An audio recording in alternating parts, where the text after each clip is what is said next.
Hello and welcome along to episode 9 of the Director's Box podcast. I'm Kevin Harper, and as always, I've got Craig Gill alongside me. Craig, how are you doing, mate? I'm very well, Kevin. Thank you. How are you?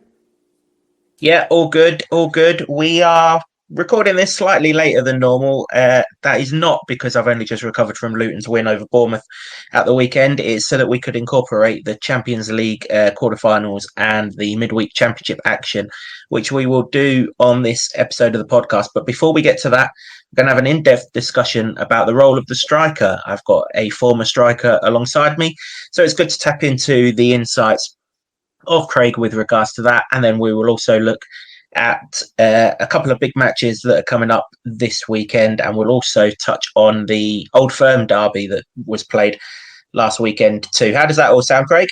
Sounds great, Kevin. Looking forward to it.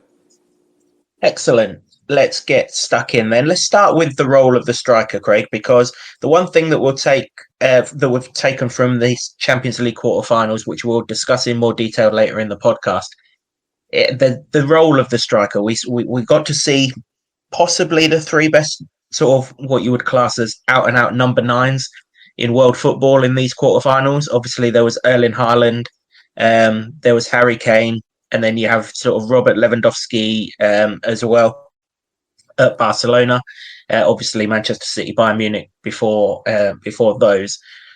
But the role of the striker, it's different now, isn't it? If you was a football fan 20 years ago, you'd probably be looking at a striker who could play alongside another striker up top, wouldn't you? Whereas these days, the more successful sides, in fact, pretty much every team in the Premier League and most top teams in the leagues around the world, they kind of play with one sort of, if you were a number 9, with two sort of wide wingers alongside them, whether they're inverted wingers or whether they're wide wingers.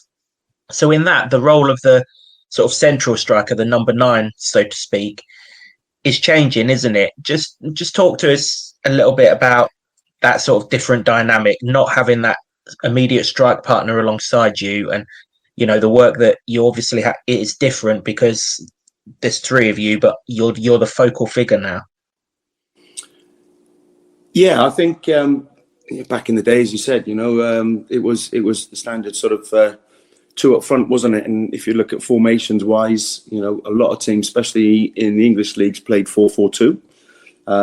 So you had generally a target man with then a striking partner who might be a little bit pacier, might be a little bit trickier, if you like, who would play off the central striker, and they would work in partnership. So one might drop off, and then the other one then might go wrong for balls played in behind, and obviously the central striker then obviously would be the link player, that, as the name suggests, target player. You look to play balls into him, and then the second striker would play off it, or the ball would be playing at the target player. He would set it back for a midfield player, and then they would spring the second striker, or indeed one of the 2 wingers in wider areas. So the 4-4-2 was a classic. I mean, there are some great combinations over the years of their striking partners. I remember Euro '96. I think it was Shearer and Sheringham, particularly, and then going back, to when Liverpool first started their success back in the 70s. It was Toshak, who was a big target man, and Keegan, who was a smaller, quicker guy, if you like. But as you say, now things have evolved, and a lot of teams now are playing with a lone central striker, a number 9, if you like. But what seems to have happened is that second striker has now dropped into that number 10 role, hasn't he, if you like? So a lot of teams, one of the most common formations these days is 4-2-3-1. So you've got four defenders, obviously 2 central defenders, 2 wide defenders. Then you've got 2 sort of more defensive midfield players, if you like a double pivot. And then in front of them, you've got the number 10, of which obviously, Messi is a classic example. Then to make that 3 alongside the number 10, you've got 2 wingers, right and left. And then the one up front is obviously your target man, as we said. So if you look at the 3 names that you just mentioned there, Haaland, Kane and Lewandowski, they are of that physical set, if you like. Strong, powerful, protect the ball well, link the play effectively. And of course, there was a time, certainly when Spain was so successful in the winning their World Cup and European Championships, whereby they played with a false nine, of course, and they didn't have an out-and-out centre forward as such. So yeah, the role of striker is fascinating, and it's one which in today's game is pivotal, because obviously a lot of balls get played up, then get set back, and then they use that as a platform then in build-up play and also in the final third, obviously. And of course, the benefit and the strengths of a powerful target man at set pieces, both in possession, corners, free kicks, for example, from wide areas, and of course then going back into his own penalty box to defend such set pieces as well. So I think sort of analytics and everything else has come into the game an awful lot more in the last 10 or 15 years, hasn't it? Whereas before, analysis was so strong and so in-depth, and technology was what it is now. I think largely the main striker was judged on his goal output. Can he get us 20 goals in the top flight? Can he get us sort of 15 goals? Can he score in the sort of big matches? Can he be the one to lead the team to success? And I guess that's still the case. You obviously want your centre forward to score goals. If he doesn't score goals, chances are you're going to be in a spot of bother. But he needs to do an awful lot more than just score goals now, doesn't he? He needs to link up the play, as you mentioned. He needs to bring he needs to bring his teammates into the game, but he also needs to take defenders out of the game for his teammates to then have the space and the luxury of the space for them to exploit. So presumably the coaching of the striker is going to be an awful lot different now, because he has to make completely different runs, whereas back in the day the target man would literally just have pinned the centre half, wouldn't he? And then he's there for flick-ons or whatever. Whereas now a lot of nines, as you just mentioned, they've got to come short to kind of bring one of the centre backs out to free up that space for either the winger or the 10, and it's a whole lot more of a complex position these days. Yes, I agree. And if you think back to the Toshak Keegan, for those that can remember that, some of our older fans, if you like, some of our older listeners will remember the Toshak and Keegan era, where it was just that balls were played in the air at the Toshak. He would get there first, obviously, with his huge stature, very powerful man. He would flick the ball on in behind the back. Keegan generally would then run from a slightly deeper position, beating any offside, and then go and finish. And it was a well used and very successful tactic. Obviously, the role of the striker is, as you said, yes, to help in link up play and be that target player, but ultimately it's he's got to be there on the end of things and convert chances when they come. So that's important as well, vital in fact. I think when you look at the three that we've named, Harry Kane particularly is very good at dropping in slightly deeper, maybe drop into midfield areas and getting on the ball and starting things off from there. Whereas others might actually be more adept at maintaining a high line and then playing in those those more advanced areas, if you like. As a sort of coach yourself, how would you set your presumably, are you in the modern way that you would play one with two wide, and therefore would you ask your striker to stay up the field, or are you asking him to come back and sort of do the Harry Kane role, so to speak? Well, personally, I coach, and obviously coaching out here in the States with with a youth football club at the moment. I like to play 4-2-3-1 because I think it gives you lots of options, building out from the back, lots of passing options, triangles and diamonds, obviously, but also it allows you to play with width because obviously you've got your two wingers in effectively, if you want to call it a 5-man midfield per se. And then I get my striker then to stretch the play to make the pitch as long as we possibly can. And of course, by stretching the back four as far as he can or she can, then Obviously, you make the pitch as big as possible with width-wise and length-wise. And, of course, then that creates more time and space for not only each individual player, but particularly for midfield players, potentially. So that's where I like to play. And then, obviously, by playing out from the back and looking to play through midfield players, you'd hope then, I'd try and get my number 10 then, who used to be the second striker, as we said.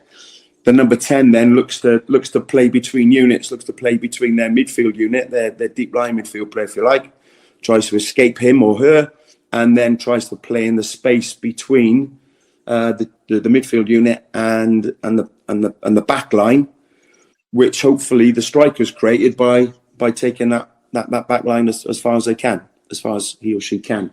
Now, obviously, that all depends then on what the opponents do. So if the opponents play with a high press and they play with a really high back line, some teams, as you've probably seen already, it's quite a common theme these days for defenders or defending back lines to defend quite high in the opponent's half, which can be a fantastic tactic, unless of course your lines get broken, and then of course then you're retreating on your back foot, and then you're trying to absorb the attack then, as opposed to trying to win it high and play with a high line.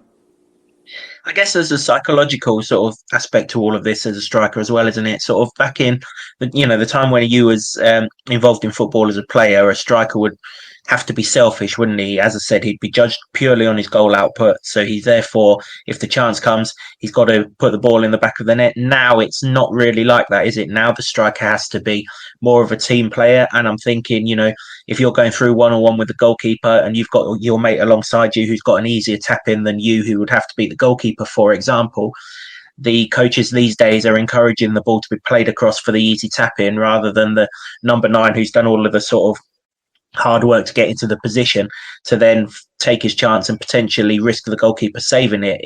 You have to be a lot more of a team player, a lot less selfish than the striker would have had to have done back in the day.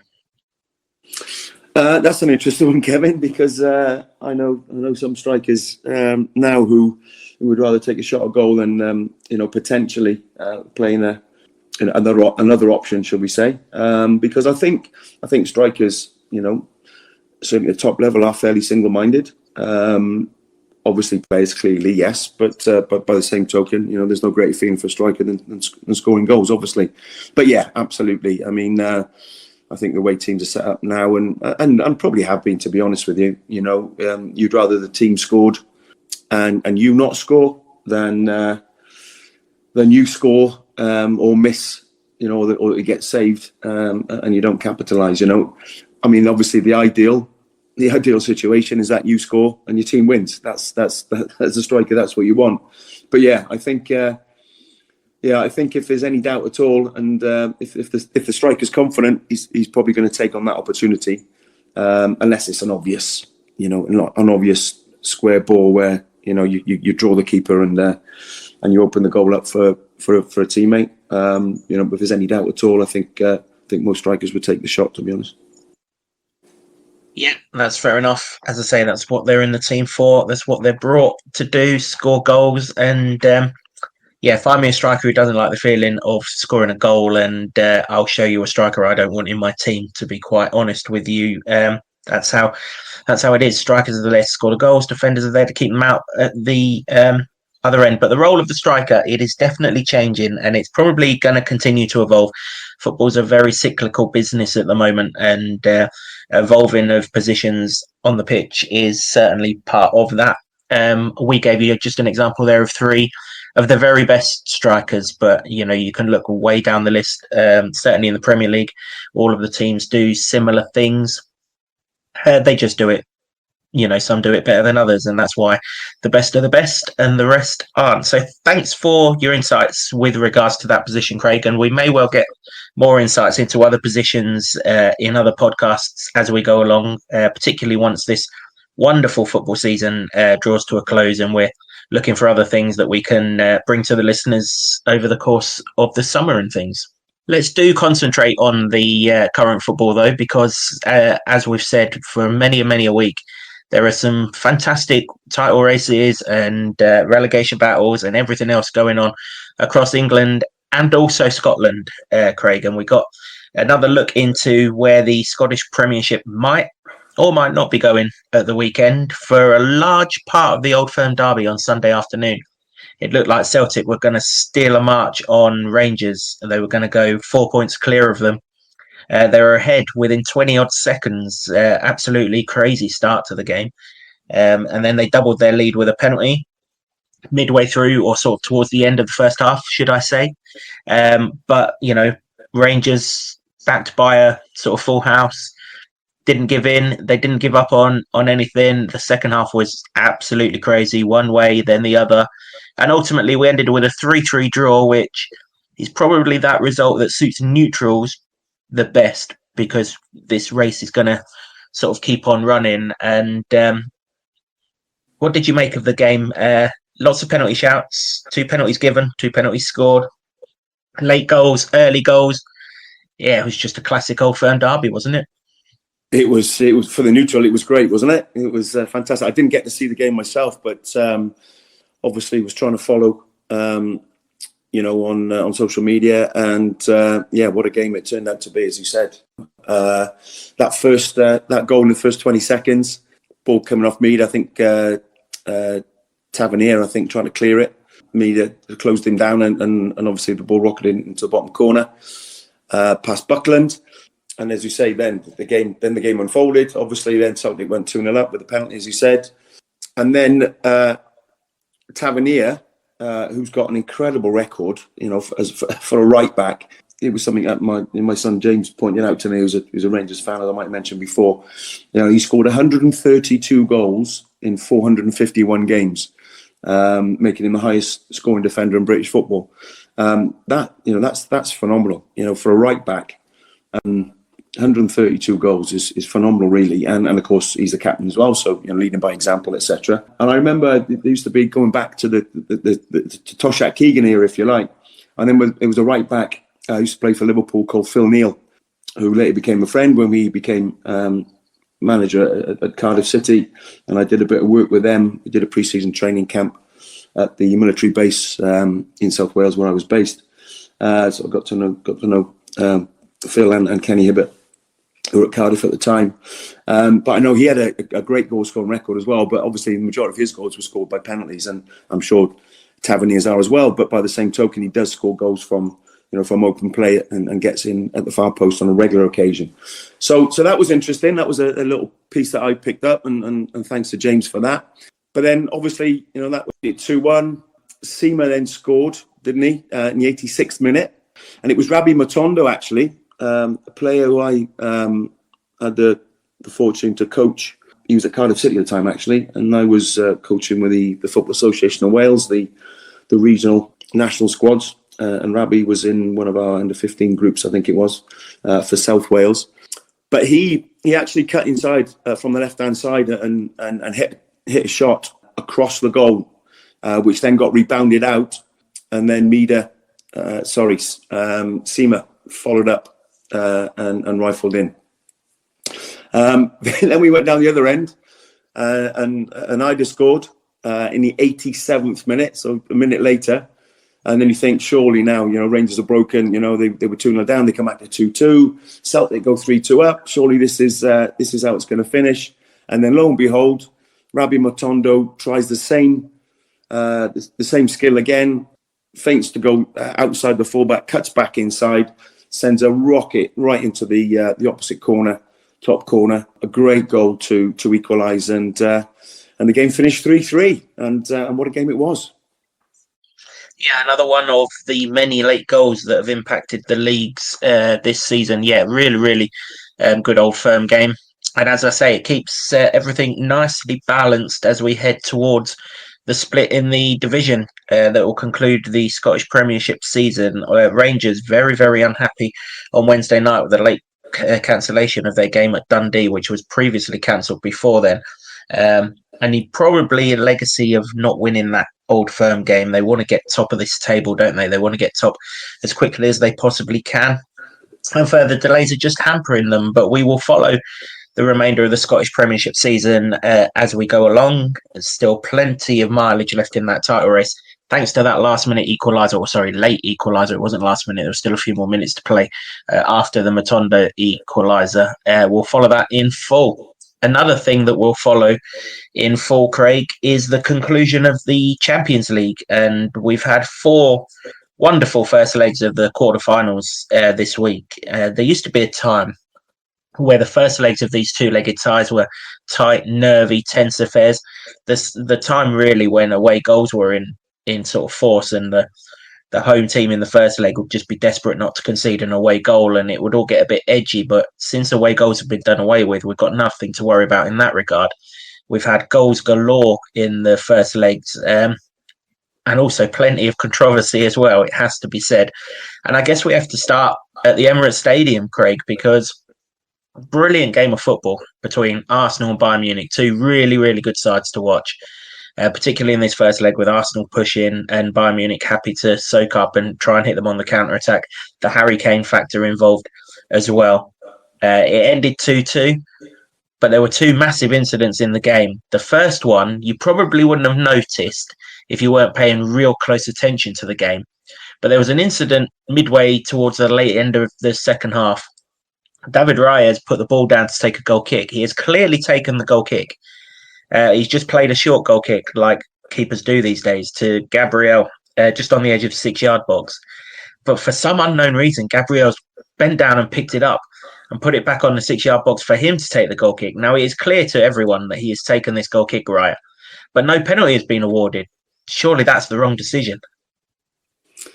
I totally agree, Kevin. Yeah, I watched some of that game and some of the other game that was on at the same time, obviously the City game. I didn't see that incident live, if you like, but I've seen it since. I've seen clips of it since, and it's pretty obvious that the goalkeeper has taken the goal kick with the intention of Gabriel walking onto the ball and then either playing the ball out himself or running the ball out of the box, because he plays it in front of Gabriel. He doesn't pass it to him. It's a 10-yard pass. So he doesn't pass it to him as if to say, this is your ball. You go. You have it. He actually plays it in front of him out of the 6-yard box. Gabriel, as you said, puts his hand on the ball, brings it back in, and then plays the ball back to Raya. So for me, it's a blatant handball.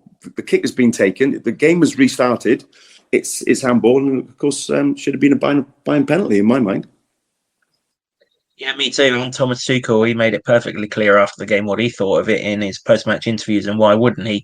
I suppose he can leave the Emirates with the crumb of comfort that his side are probably favourites now going into the second leg level on home soil. But there was another incident right at the very end of the game, Craig. Bukayo Saka broke into the Bayern box and came up against Manuel Neuer. It looked like he was going round Neuer to score into an empty net, only for, on first evidence, the TV cameras to sort of suggest that Neuer brought Saka down. But when you look at it at different angles, Saka clearly promotes his leg into Neuer to be brought down. The referee didn't give a penalty. Arsenal are absolutely incensed. Every single English commentator doing the rounds were convinced it was a penalty. Was it a penalty? Should it have been a penalty? Or has the referee actually got to take an awful lot of credit for having messed up the earlier one, getting this one spot on? I think the referee got it spot on, Kevin. I think he was brave to give it, and he was right to give it as well. You can, when you watch it back, and not even really in slow motion, to be honest with you, you clearly see Saka sort of move his leg out to make contact with Neuer as Neuer obviously comes out to close him down. So for me, it's not a penalty, and secondly, Saka should have been shown the yellow card for ungentlemanly behaviour. Unsporting behaviour. So no penalty, and then you have to ask the question. Then, Saka one-on-one with Neuer, rather than go for the penalty, why not go around the keeper as he looked as if he was going to anyway, and then put the ball into an empty net? That would certainly be the question that if I was an Arsenal fan, I would be asking. It was there, wasn't it? You've literally gone. You've gone round the keeper to all intents and purposes. You've just left your leg there to be fouled, and there's no one in the net. The Bayern defence has been breached, and put your side 3-2 up. Go to the Alliance Arena in Munich next week ahead in the tie. Now you've got it all to do, and it could be a big call. That could be a big decision not to score, and obviously, who knows, that first penalty incident might yet come back to haunt Bayern as well. You mentioned the Man City game, which is going along at the same time as this. UEFA really needs to sort that out. We need to get some staggered kickoffs taking place in these Champions Leagues, because why would you have your heavyweight competition overlapping each other when you could just as easily split them up on the same night? But that's a different question for a different podcast, maybe. But we did see another great game of football. If anyone had two devices to hand on Tuesday night, Craig, they weren't disappointed with whichever one they put the Man City game on, because I think most people looked at this as the tie of the round. Real Madrid against Manchester City. An awful lot of people are thinking that whoever wins this tie will go on and win the Champions League. I kind of agree with them, particularly if it is Real Madrid who win the tie. I think they'll go on and win the Champions League. And we were treated to an absolute classic, wasn't we? 6 goals, 2 of the best sides in European football, just going toe-to-toe, going right at it, not really caring of the consequences of conceding goals, because they were both wanting to score goals. And in the end, we are beautifully balanced going into the Etihad next week with 3-3 draw. What did you make of that one? Yeah, another great game. And actually, out here in America, Paramount Plus have got a facility whereby you can watch either game live in isolation, or you can have a split screen. So you can watch both games at once, which is the first time I've seen that, to be honest with you. And then we need that here. We need that here. TNT Sports, come on. Well, if you're going to overlap them, get them on a split screen. Well, exactly that. It's coming Wednesday. Let's have it.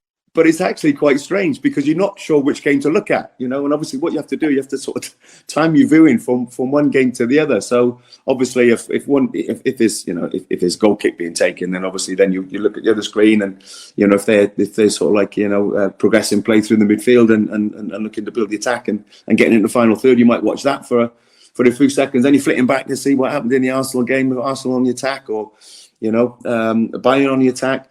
So it was an interesting experience, I must say, and I definitely see the merits of it. And then what would happen is with the commentary, you would, if for example a goal kick was being taken in the Arsenal game, then what they do, they flip the commentary over to the Man City Real game, where there might be a little bit more of an exciting passage of play.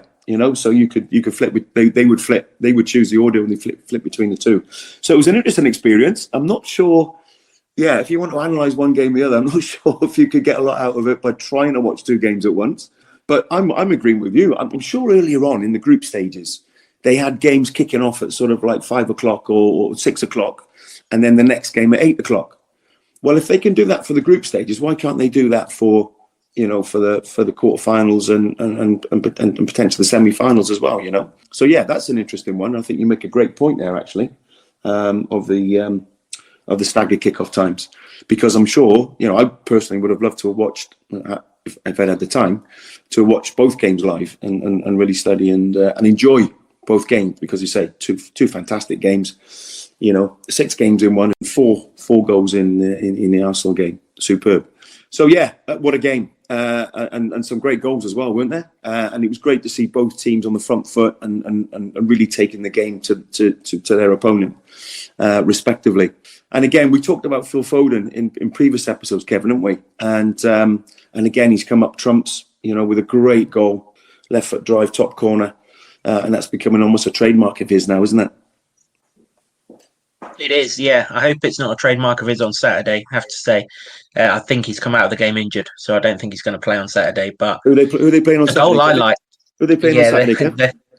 They've got a game that I hope's not going to be as easy as they think it might be on Saturday, mate. And the goal I really liked was Bernardo Silva's goal. For all money, the goalkeeper thinks he's crossing that free kick, doesn't he? He comes off of his line, and I don't know when he's seen him, but he's obviously seen him coming a little bit too far off his line. And he's done him, hasn't he? Whether he's done him with the eyes or however he's done him, he's done the goalkeeper, and he just looks a bit... That's something that, Luton need to look out for on Saturday if Bernardo Silva's on the pitch, because it was just a brilliant piece of sort of intuitive thinking, really. Yeah, it was. It was clever, and you could say it was either intuitive or maybe it's something that the performance analysts have identified.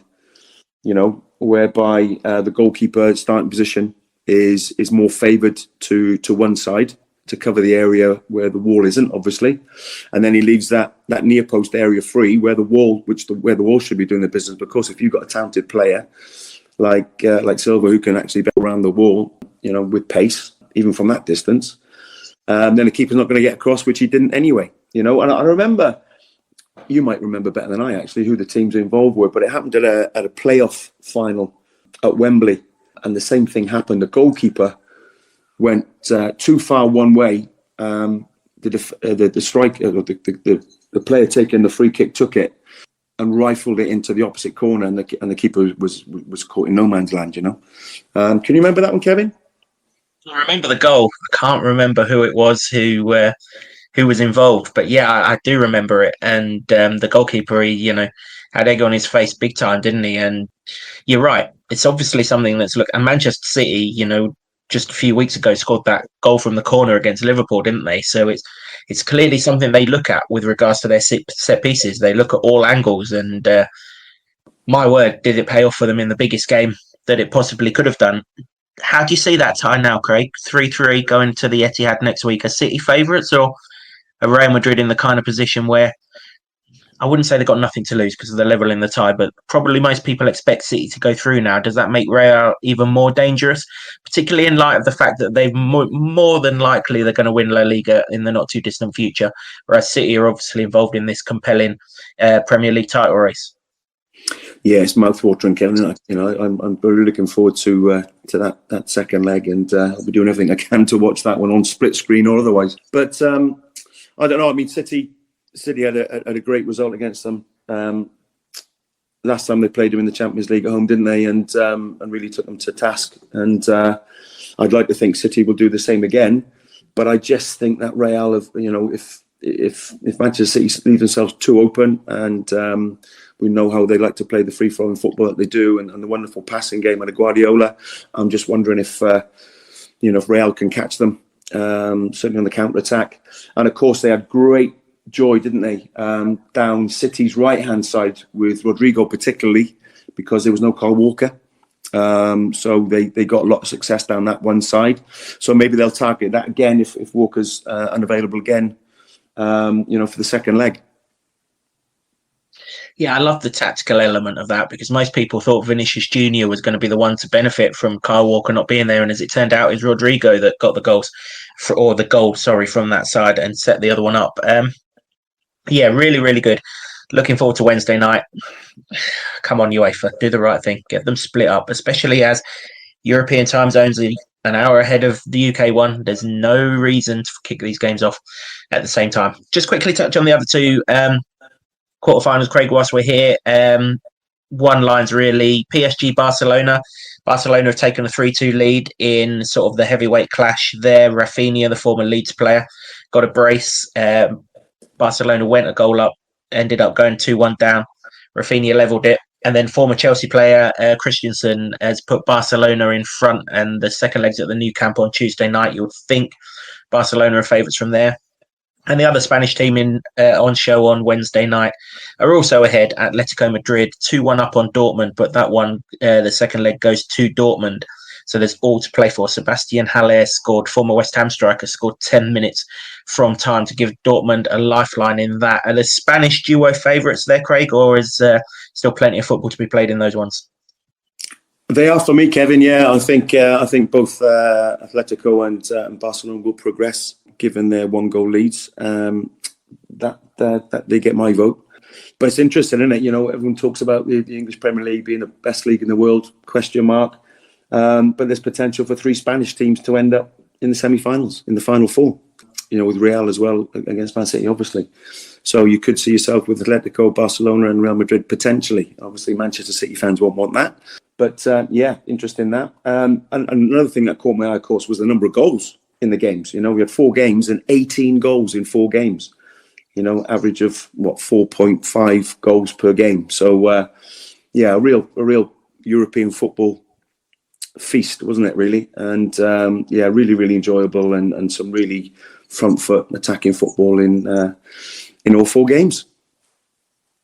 And all lovely and well set up for next week. So make sure you check them second legs out. They're going to be special, particularly that Man City Real Madrid one. That is perfectly poised between 2 of the biggest and best sides in world football. It's not the only sort of area where there's lots of good football being played, Craig. The Championship was going alongside these Champions League quarterfinals, and I think we just love this division, don't we? Top, middle, or bottom is something to play for. It's fantastic. But we've had the weirdest midweek of all. I think if you'd said to me Monday night, ahead of the midweek fixtures, Leeds, Leicester, and Ipswich are all going to play. They're all going to play against comfortable opponents, and none of them are going to score a goal based on what they've done so far this season, where they've been the 3 standout sides in the Championship. I'm not sure I would have believed you, but that is exactly the case. Leicester failed to score at Millwall, lost 1-0 to an absolute thunderbolt from Ryan Longman, who pinged it in the very definition of the postage stamp. Leeds drew 0-0 with Sunderland. Sunderland played a lot of basketball in that game and got away with it. 2 clear handballs not given. And then Ipswich drew 0-0 with Watford on Wednesday. Ipswich did hit the post. Nathan Broadhead hit the post, but it come out in that game. But all 3, they looked subdued. Whether they looked subdued because of the pressure of this compelling title race, or whether it's literally just a bit of fatigue after a pretty hectic spell in the Championship, it has to be said. I'm not sure, but all 3 had their chance to steal a march on the other, Craig, and all 3 have missed out. Yeah, they have, haven't they?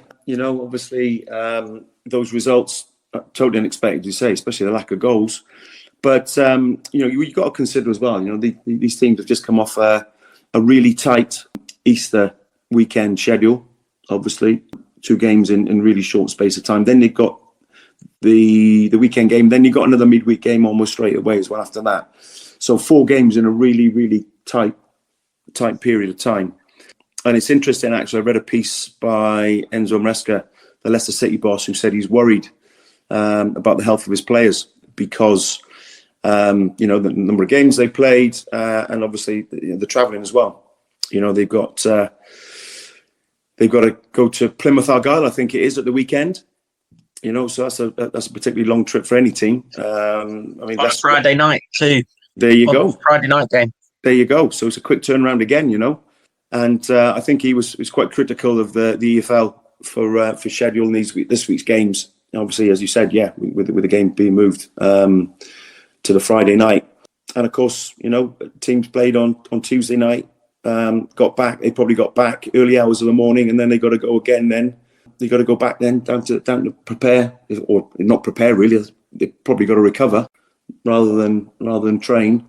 Recover, probably do some analysis, probably do some match prep, and then go again for that journey down to Plymouth, which obviously they're going to travel down on Thursday or maybe even Friday morning. Then get to a hotel, and what teams tend to do then, they have their pre-match meal, they get there, they then players then sleep in the afternoon, they get up for a pre-match meal, and then of course they make their way to the ground and play the game. Maybe it is that, Kevin. Maybe it's fatigue. Maybe it's that the teams against them set up not to concede and do a defensive job on them, knowing how good these teams are. There's lots of factors, aren't there? But it still remains that the top of the table's tight, and goodness me, if you have a look at that, you've got Leicester on top with 41 games played with 88 points. Ipswich have played a game more in second on the same number of points, and Leeds on 42 games played, same as Ipswich, a point behind on 87. And we've always talked about Southampton within this triumvirate. Being the 4th team, obviously, because they got 2 games in hand on both Ipswich and Leeds in 4th, but on 78 points. So 10 points behind that second place automatic position.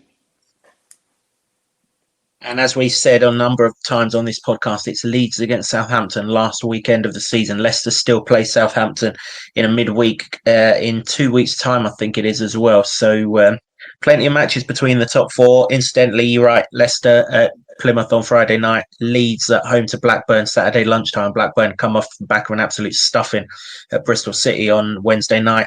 Ipswich home to Middlesbrough. On paper, at least, the hardest of the three games. But the other two fighting for their lives. So it's going to be another interesting sort of time of it at the top of the championship this weekend. We'll quickly touch on the bottom of it as well, Craig, because it's just as tight down the bottom there.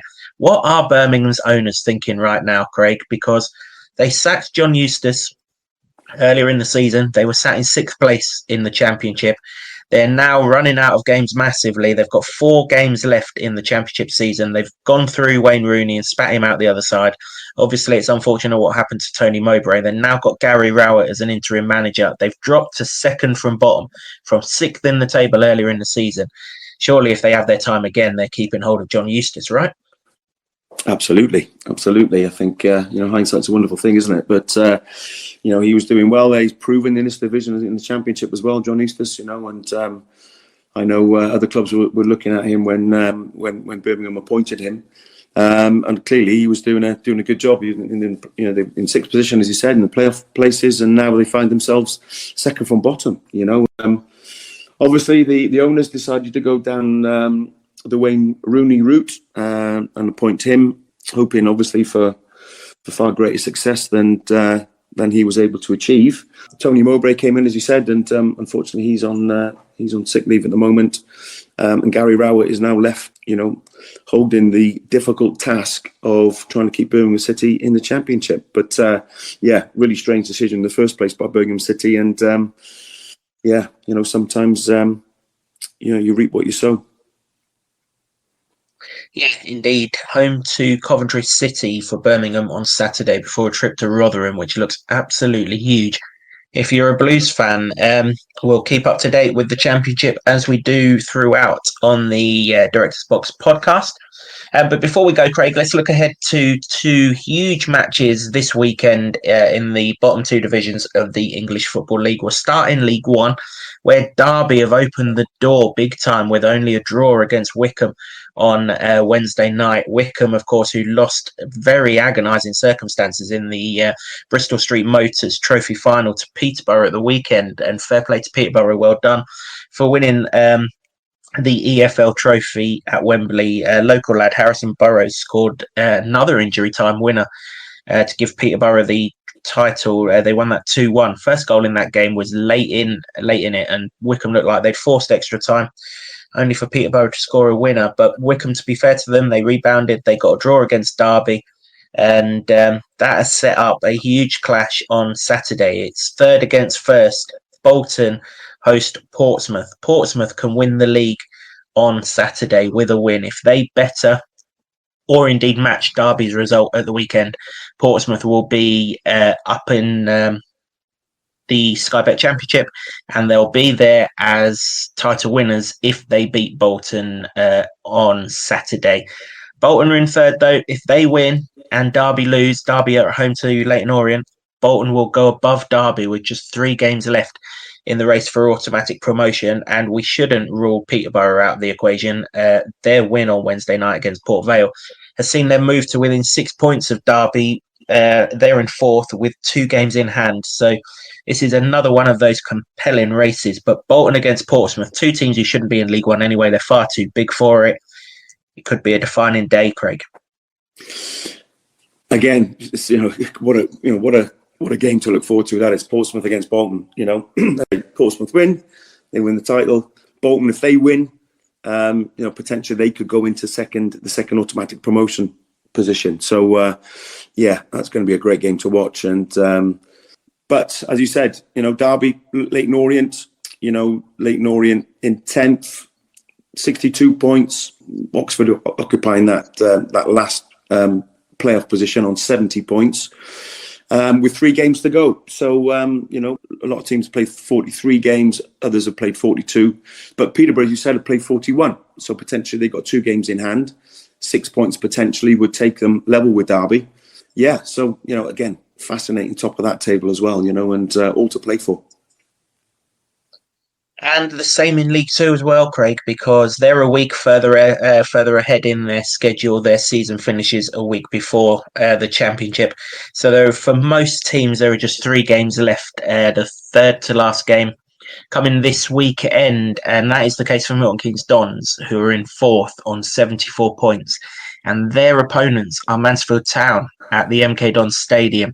Mansfield just 2 points ahead of them. They have played a game less, but just 2 points ahead of them. So if Milton Keynes win that game, they go into the automatic promotion spots with 3 games left for Mansfield. And if you think back to last season, Mansfield were clinging on for a playoff place and they missed out late on. They've got a history of missing out late on in seasons. So that is a huge game in Buckinghamshire. Of course, if Mansfield win that game, they would go 5 points ahead of MK Dons, who would only have 2 games left.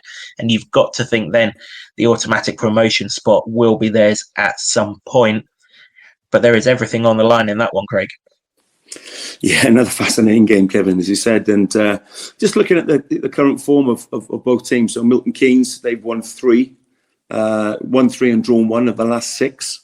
Whereas Mansfield have only won 2, drawn 1 and lost 3 of their last 6. So, the last 3 games have been 2 losses and a win for Mansfield, whereas Milton Keynes are unbeaten in the last 3.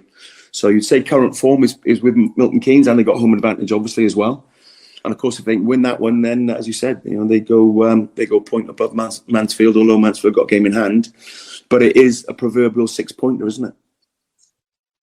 It really is, yep. Second best home record in League Two against the second best away record in League Two. So who knows who's going to win that? One thing that we do know for sure is if Mansfield win that game, or even if they avoid defeat in that game, Stockport County will be promoted to League One, regardless of what they do against Morecambe. But they'll be promoted either way should they beat Morecambe. And at some point, you would think the Hatters are going to get promoted. They're 4 points clear of Wrexham with a game in hand and games running out. So looks good for Dave Challoner's men, Craig. It could be this weekend that their return to League One is confirmed.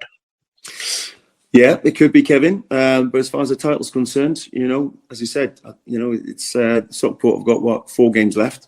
Wrexham have got 3 games left, and Wrexham are 4 points behind. So, having said that, Stockport have won the last 5 games they've played. So, their current form is exceptional. Having said that, Wrexham have won 4 of their last 5. That's you think that Stockport would take the title, but we know what football's like, Kevin. We do indeed. Yeah, that's why they play the games. That is for sure. Huge day at the top of EFL League 2 on Saturday, and we'll have all the reaction to it in next week's podcast. That's pretty much it for this week, Craig. Thanks very much for your insights, particularly in line with that striking discussion that we had right at the start of the podcast. How does the weekend look for you?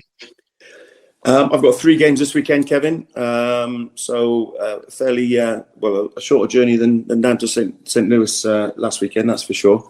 But we've got 3 games away. So yeah, very much looking forward to that, and very much looking forward to both the Premier League programme and the EFL. Yeah, some brilliant games to come this weekend, and as I say, we'll react to them all next week. It's a trip back to one of the nastiest places I've been as a Luton fan, the Etihad Stadium. For me, at the weekend, Luton played the AFC Wimbledon there in the conference playoff final in 2011 and lost on penalties, and it was the worst day of my Luton supporting life.